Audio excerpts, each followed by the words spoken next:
A night that started with chaos. The rain hammered against the windows of the taxi as Blake clutched her worn leather portfolio to her chest.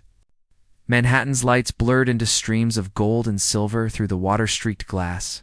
Her heart pounded with a mixture of excitement and terror that had become familiar over the past 6 months of endless job rejections. Tomorrow would be different. It had to be. The taxi pulled up to the Grand Meridian Hotel, and Cassandra's breath caught in her throat. The building towered above her like a monument to everything she had dreamed about but never touched. Crystal chandeliers visible through the lobby windows, doormen in pristine uniforms. And guests who looked like they belonged in magazines rather than real life. She paid the driver with carefully counted bills, leaving a modest tip that still made her wince thinking about her dwindling savings account.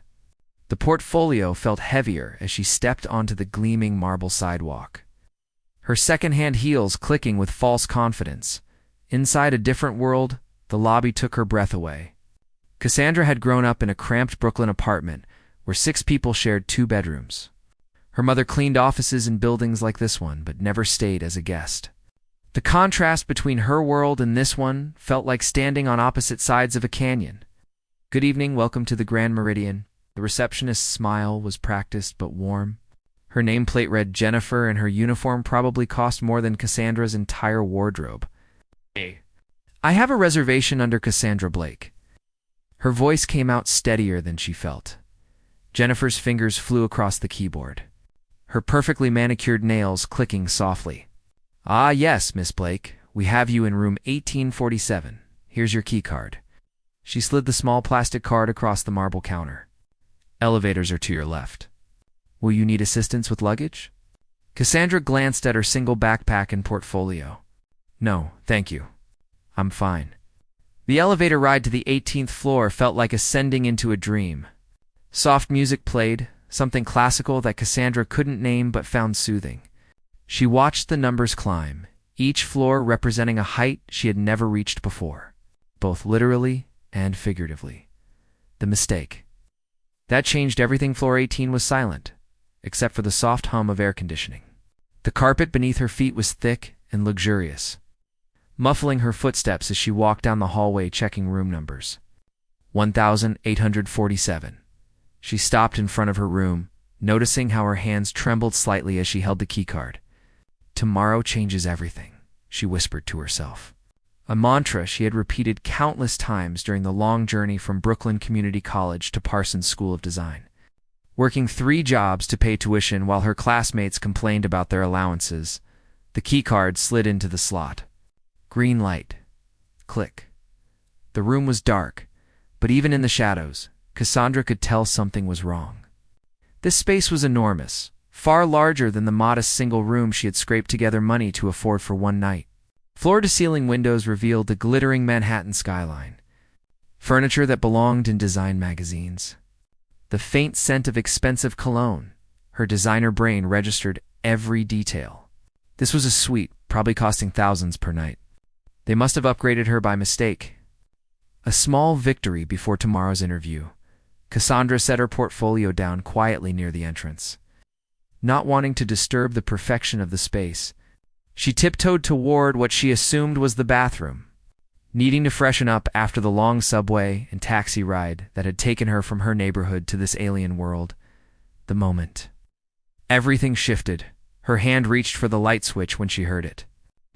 The soft rustle of fabric, the subtle shift of weight on expensive sheets. Someone was in the bed. Cassandra froze, her heart suddenly hammering so hard she thought it might burst through her chest. This was not her room. This was someone else's room, and she had just walked in like she owned the place. Before she could move, before she could breathe, the lights blazed on. The voice was deep, commanding but not angry, more surprised than threatening. Cassandra spun around, her back pressing against the wall. The man sitting up in the king-size bed was not what she expected. Late 30s, with dark hair slightly messed from sleep, strong features, and eyes that were currently trying to make sense of the stranger in his room. He wore a white t-shirt that emphasized broad shoulders, and even in her panic, Cassandra noticed he was objectively handsome in that effortless way that usually intimidated her. "I am so sorry." The words tumbled out of her mouth. "There was a mistake. They gave me a key card and said room 1847, and I just walked in, and I didn't realize, and I am so incredibly sorry." He studied her for a long moment, and Cassandra became acutely aware of how she must look. Damp from the rain, cheap clothes, eyes probably red from lack of sleep. Everything about her screamed that she did not belong in a place like this. Then, surprisingly, he smiled. Not a mocking smile, but something genuine that reached his eyes and made small lines crinkle at the corners. "Breathe," he said simply. "You look like you're about to pass out." Cassandra realized she had been holding her breath. She exhaled shakily. I really didn't mean to break into your room." "I don't think it counts as breaking in if you used a key card the hotel gave you." He swung his legs out of bed, and Cassandra noticed he was wearing pajama pants. At least he was fully clothed. Small mercies. "I'm Jonathan. Jonathan Pierce." He extended his hand like they were meeting at a business conference rather than in his hotel room at nearly midnight with her as an accidental intruder. Cassandra hesitated and shook his hand. His grip was firm, but not crushing. "Cassandra Blake. And again, I am mortified." "Don't be." Hotels make mistakes. He walked to the phone on the nightstand. "Let me call the front desk and get this sorted out." An unexpected conversation while Jonathan spoke with the reception desk. His tone firm but polite, Cassandra stood awkwardly near the door.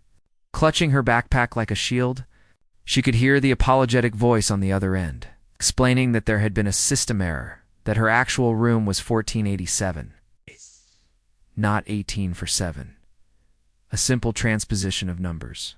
Such a small mistake with such an embarrassing result. "They're sending someone up with a new key card," Jonathan said, hanging up. "Should be here in a few minutes." He looked at her thoughtfully. "So, Cassandra Blake, who isn't a burglar, what brings you to the Grand Meridian?" She should have made an excuse, should have waited silently for the key, and disappeared from his life forever. But something about his tone made her answer honestly. "Job interview tomorrow? Fashion design position at Pierce Fashion House." His eyebrows rose slightly, an expression she could not quite read crossing his face. "Pierce Fashion House. Yes, it's probably a long shot. I'm from Brooklyn, went to Parsons on scholarships, and they probably have candidates from Paris and Milan, but I had to try." Jonathan sat down on the edge of the bed, his expression shifting to something more serious. "What makes you think you're a long shot?" The question caught her off guard. Most people would have offered empty encouragement or changed the subject. But he genuinely seemed to want to know, because I don't come from money, because I don't have connections, because everything I have, I had to fight for, while other designers had it handed to them. The words came out more bitter than she intended. "Sorry, that probably sounds defensive." "It sounds honest," Jonathan replied. "The fashion industry likes to pretend it values merit, but really it values connections and wealth. Someone who made it without those things would be valuable." Different perspective? There was something in the way he said it that made Cassandra study him more closely. He spoke about the fashion industry like someone who knew it intimately. Not as a casual observer. Before she could ask, there was a knock on the door. A hotel manager stood in the hallway, profusely apologetic, holding a new key card and explaining that her room was ready with complimentary champagne and chocolates as an apology for the error. Cassandra grabbed her portfolio and backpack, eager to escape this surreal situation. But at the door she paused and looked back at Jonathan. "Thank you for not calling security or making this worse than it already was. Good luck tomorrow." "Cassandra," he said, and something in his smile made her think this would not be the last time she saw Jonathan Pierce. She just had no idea how right she was. The interview that changed everything. Morning sunlight streamed through the windows of room 1487. Far more modest than the suite she had accidentally invaded, but still nicer than anywhere Cassandra had ever stayed. She had barely slept, her mind replaying the embarrassing encounter with Jonathan Pierce over and over like a horror movie. She could not stop watching, She stood in front of the bathroom mirror, applying minimal makeup with hands that would not stop shaking. The black dress she had chosen looked professional enough, though she knew it came from a discount store while her competitors probably wore designer labels. Her dark hair was pulled back in a sleek bun, and she had practiced her interview answers so many times the words felt like a script, but nothing could have prepared her for what was about to happen. The Pierce Fashion House headquarters occupied 3 floors of a glass tower in Midtown Manhattan. Cassandra arrived 30 minutes early, spending the extra time in a nearby coffee shop trying to calm her racing heart. She reviewed her portfolio one last time. Pages filled with designs that represented years of late nights and sacrificed social life. At exactly 9 in the morning, she walked through the revolving doors into a lobby that looked like art itself. White marble floors, geometric sculptures, and photographs of runway models wearing clothes that probably cost more than her annual rent lined the walls. Cassandra Blake, a woman in her 40s, approached, extending a perfectly manicured hand. "I'm Diana Foster, Director of Talent Acquisition. Welcome to Pierce Fashion House." Diana's handshake was firm, her smile professional but not warm. She wore a cream-colored suit that probably cost thousands, and her silver hair was cut in a sharp bob that screamed confidence. "Thank you for having me," Cassandra replied. Following Diana toward the elevators, walking into the unknown, the elevator rose smoothly to the 15th floor. Diana made small talk about the weather and Cassandra's journey from Brooklyn, surface-level conversation that felt like a test she did not know how to pass. Every word felt weighted, every response potentially the wrong one. "We received over 200 applications for this position," Diana said as they exited the elevator. "You should feel proud to have made it to the final interview stage." The hallway was lined with design sketches, each one representing a piece from past collections. Cassandra recognized some from fashion magazines she read in library archives, unable to afford subscriptions. The work was beautiful, innovative, exactly the kind of design she dreamed of creating. They entered a conference room with floor-to-ceiling windows offering views of the city. 3 people sat around a sleek glass table. A middle-aged woman with red glasses, who Diana introduced as Beatrice Hammond, head of design, a younger man named Trevor Walsh, senior designer, and an empty chair at the head of the table. "Our CEO had an unexpected delay," Diana explained. "He should be joining us shortly." Cassandra nodded, setting her portfolio on the table with careful hands. Her heart was racing so fast, she wondered if they could hear it. "The portfolio presentation. Why don't you walk us through your work while we wait?" Beatrice suggested, her voice kind but evaluative.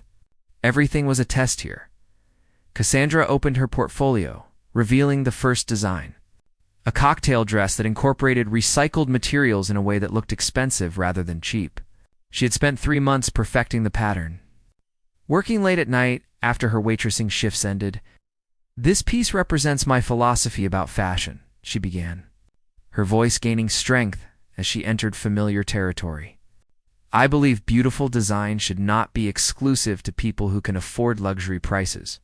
This dress uses reclaimed fabrics, but the construction techniques create movement and shape that rival high-end couture." Beatrice leaned forward, studying the sketch with genuine interest. "The draping here is sophisticated. Where did you source the materials?" "A textile recycling facility in Queens. I spent weeks sorting through fabrics, learning which materials could be repurposed effectively." Cassandra turned the page, showing the completed garment photographed on a friend who had modeled for her. The final cost was under $50 in materials, but it photographs like $1,000 dress. Trevor whistled softly. "That's impressive sustainable design. But our clients expect luxury. How would you translate this approach to high-end fashion?" It was the question Cassandra had anticipated. Luxury is not just about expensive materials. It is about innovation, craftsmanship, and creating something that makes the wearer feel transformed. "I would use the same construction techniques with premium fabrics, offering clients both sustainability and exclusivity." She was about to continue when the conference room door opened. The revelation that stopped time. Jonathan Pierce walked in, now wearing an impeccably tailored navy suit that transformed him from the relaxed man in hotel pajamas to someone who clearly commanded boardrooms. His dark hair was perfectly styled. He carried himself with the effortless authority of someone born into power. Their eyes met, and Cassandra felt the world tilt sideways.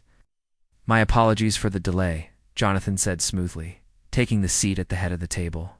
His expression betrayed nothing. No hint that they had met under the most embarrassing circumstances less than 12 hours ago. "Please, continue." Diana made introductions. "This is Jonathan Pierce, our CEO and founder. Jonathan, this is Cassandra Blake, our final candidate for the junior designer position." "Miss Blake," Jonathan said, extending his hand across the table. His voice was completely professional, but his eyes held something else. "Amusement? Recognition.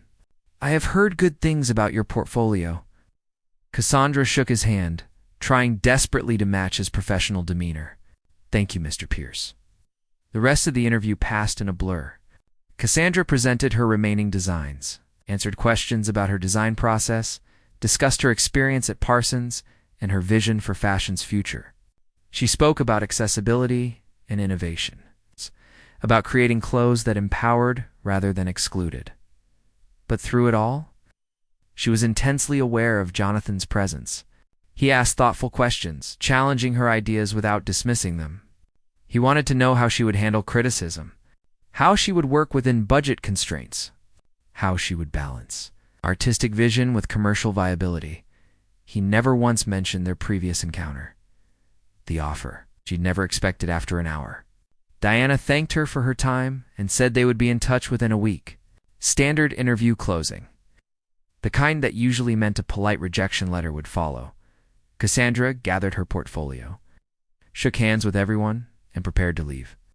But as she reached the door, Jonathan spoke. "Miss Blake, would you mind staying for a few additional minutes? I have some follow-up questions about your sustainable design approach." The others exchanged glances but nodded, filing out of the conference room.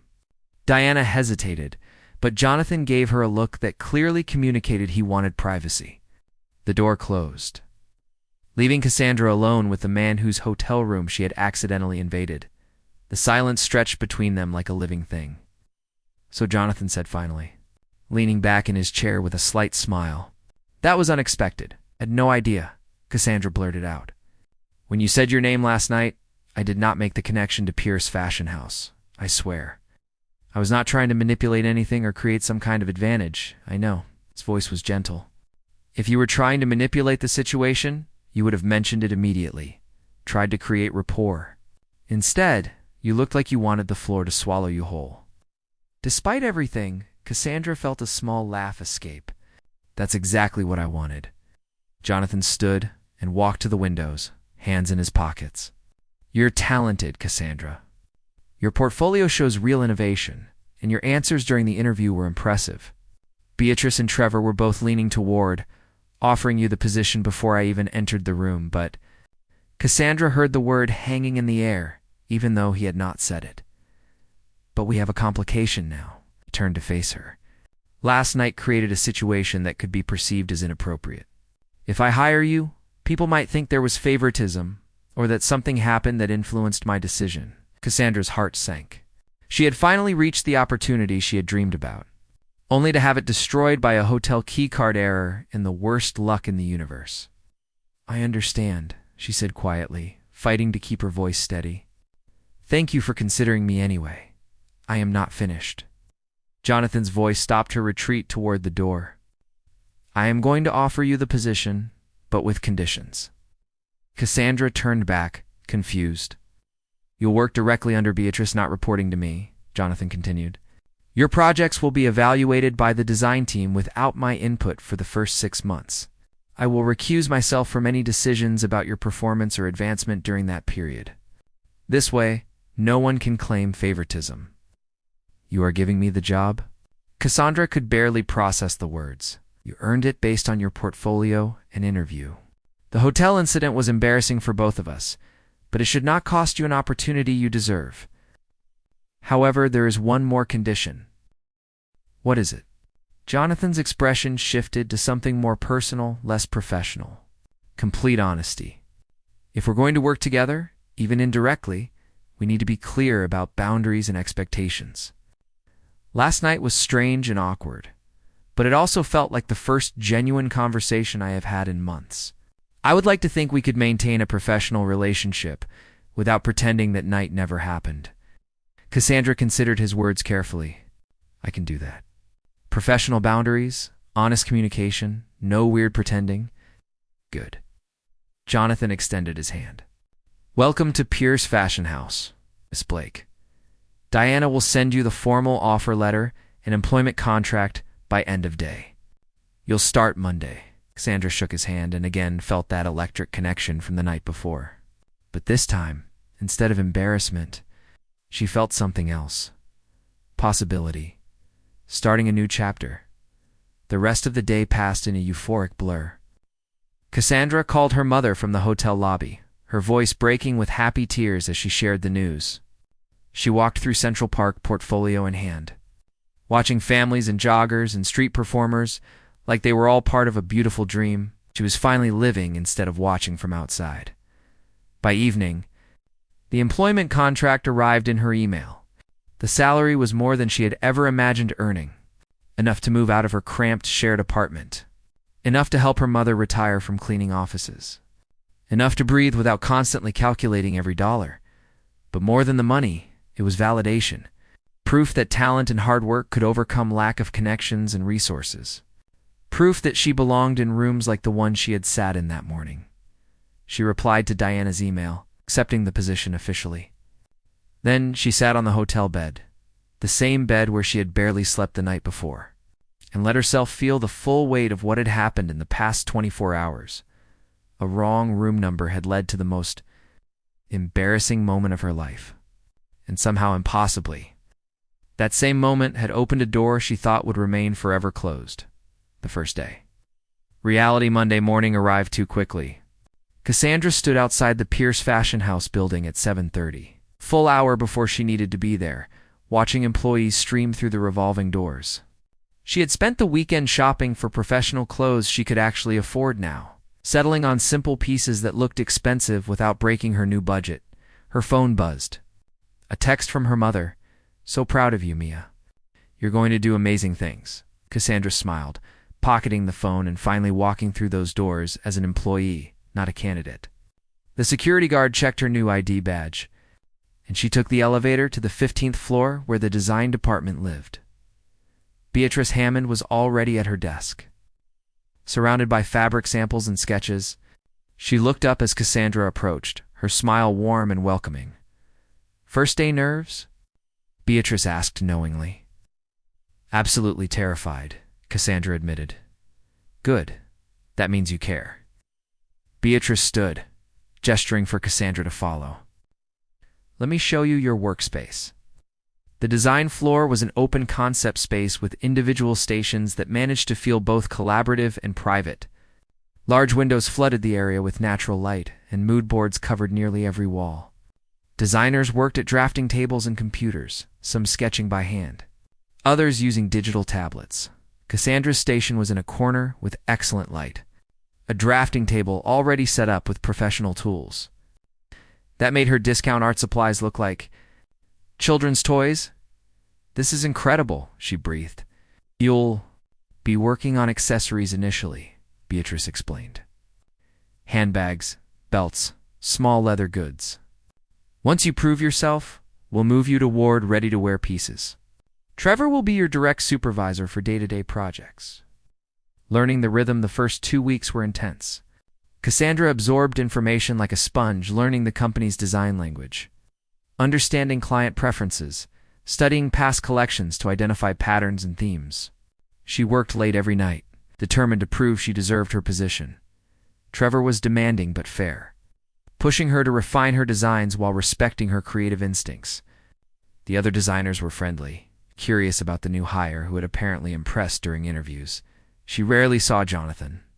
He was often traveling for business or locked in meetings on the executive floor.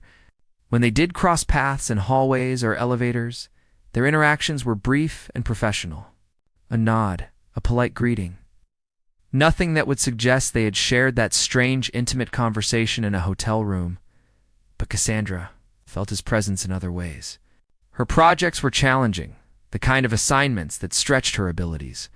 She suspected Jonathan had quietly ensured she received opportunities to showcase her skills, even while maintaining official distance. 3 weeks into her new job, everything changed. The project that mattered, Beatrice called a team meeting on a Wednesday afternoon. The entire design department gathered in the main conference room. I was curious about the unusual all-hands summons. Jonathan entered last. Cassandra noticed how the energy in the room shifted. People sat straighter, paid closer attention.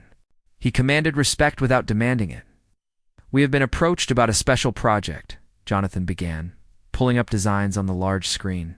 "The city is renovating a community center in Brooklyn, and they want to partner with a fashion house to create a workforce development program, training local residents in garment construction, pattern making, basic design skills." Cassandra's heart began to race.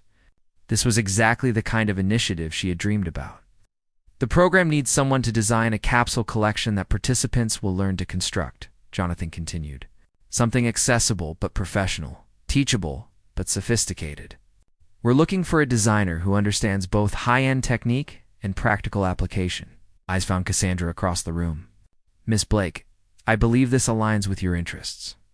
Would you be willing to lead this project?" The room went silent. Every designer turned to look at her. She was the newest employee, barely a month into her position. And she was being offered a project that established designers would envy, as Cassandra said, her voice steady despite her pounding heart. "Absolutely yes." Working together, the project required multiple meetings with community center leadership, city officials, and educational consultants.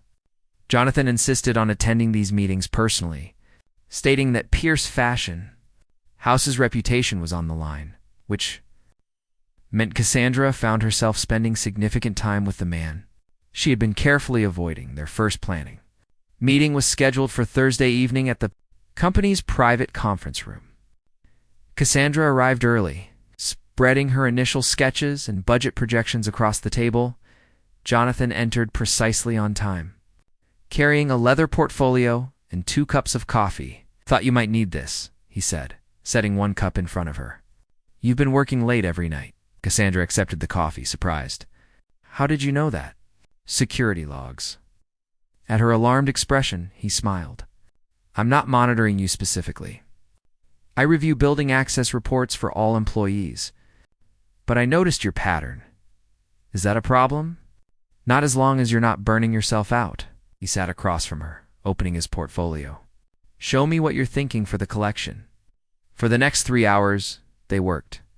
Cassandra presented her designs, 5 versatile pieces that could be mixed and matched, suitable for professional environments, but simple enough for beginners to construct. Jonathan challenged her assumptions, asked difficult questions about cost and timeline, pushed her to think beyond her initial concepts, but he also listened. Really listened in a way Cassandra had rarely experienced. When she explained her reasoning behind certain design choices, he absorbed the information and built upon it rather than dismissing it. "This is good," he said finally, studying her refined sketches. "Better than good. This could actually work. You sound surprised?" "I'm not surprised by your talent. I'm surprised by how quickly you've adapted to professional design constraints while maintaining your vision. That usually takes years to develop." Cassandra felt heat rise to her cheeks at the compliment. "I've had good teachers. Beatrice and Trevor have been amazing. They told me you're exceeding expectations." Jonathan closed his portfolio. "But I want to know how you're really doing. Not the professional answer. The honest one." Question caught her off guard. "Why do you care?" "Because I remember what you said in the hotel room. About fighting for everything while others had it handed to them. I know what that's like, even though my circumstances were different. I want to make sure this opportunity doesn't crush you before you have a chance to thrive." There was something vulnerable in his admission, a glimpse behind the CEO facade. "It's overwhelming sometimes," Cassandra admitted.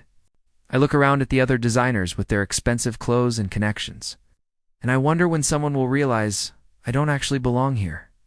But then I work on something like this project, and I remember why I fought so hard to get here." "Imposter syndrome never completely goes away," Jonathan said quietly. "I still feel it, and I literally own the company. How do you deal with it?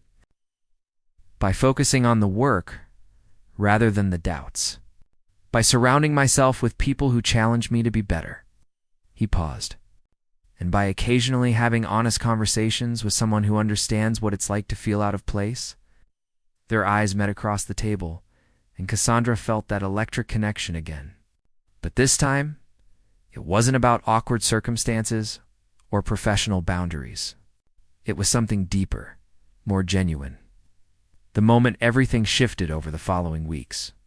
The community center project consumed Cassandra's life in the best possible way. She met with program participants, listened to their stories, understood their needs. She refined her designs based on their feedback, creating pieces that were both beautiful and achievable. Jonathan attended every major meeting, but his role evolved from supervisor to collaborator.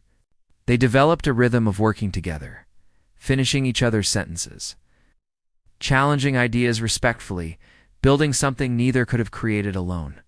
The other designers noticed. Office gossip started circulating about the CEO's unusual involvement in a junior designer's project. Cassandra heard whispers in the break room, saw knowing looks exchanged in meetings one evening. As they worked late reviewing fabric samples, Jonathan addressed it directly. "People are talking about us working together," he said, without preamble. "I know." Cassandra kept her focus on the fabric in her hands. "Is that going to be a problem?" "Only if we let it become one. I've been thinking about this project, about why I insisted on being so involved." He set down the sample he was holding. "I told myself it was about protecting the company's reputation, ensuring the program's success. But that's not the complete truth." Cassandra looked up, her heart suddenly racing. "The truth is," Jonathan continued, "working with you reminds me why I started this company. You care about fashion for the right reasons. You see opportunities where others see obstacles. And you're not afraid to challenge me when you think I'm wrong. Should I be afraid?" Cassandra tried to keep her tone light, but her voice shook slightly. "No, never." He moved closer, not touching, but near enough that she could feel the warmth radiating from him. "But I think we need to acknowledge that this is becoming more than a professional collaboration." Cassandra's breath caught. "Jonathan, I can't lose this job. This opportunity changed my life, and I won't risk it for something that might not work out. What if it does work out?" He asked the question simply, directly. "What if we stop pretending there isn't something real developing between us? The company policies, the power dynamics, the gossip, it's too complicated. Then let's uncomplicate it." Jonathan pulled out his phone, typing quickly. "I'm sending an email to HR requesting a formal review of our working relationship. If they determine there's a conflict of interest, you'll be reassigned to report directly to Beatrice with no oversight from me.